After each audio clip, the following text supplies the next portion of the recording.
Special thanks to our friends at this company who were nice enough to send us their bike wireless speaker to unbox and show you. This is the SK03. It is perfect for a bicycle or bike where you can wirelessly play music. Portable speaker for bike, just a couple of images of it. A little info here on the back, 5 watts, IP65 rating, company and FCC info, nothing. And so let's open it up and see what we have. Wow. Well, that was easy.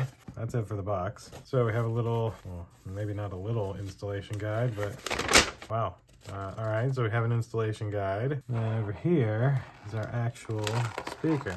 So plastic. So as you can see, you can easily loosen this to fit this right onto your bicycle bar, and then you can just retighten it. Can't beat that. It easily pops in and out of this little carrying case so you can charge it, so that way this part's able to stay attached to your bike and this can come out to charge. Look around the speaker, you have a micro USB port to charge as well as a line out, and then play, plus, minus, and a little hook. It does have a little bit of rubber here, so you can set it like this if you wanted to. Also down in here is the line. You could use this for an auxiliary cable, a little clip up top, and a micro USB cable to charge it. That's everything that would come inside of this wireless speaker for a bike. Thanks again to this company for sending it to me to unbox and show you what you get. Thank you all for watching. We'll see you in the next one. Deuces.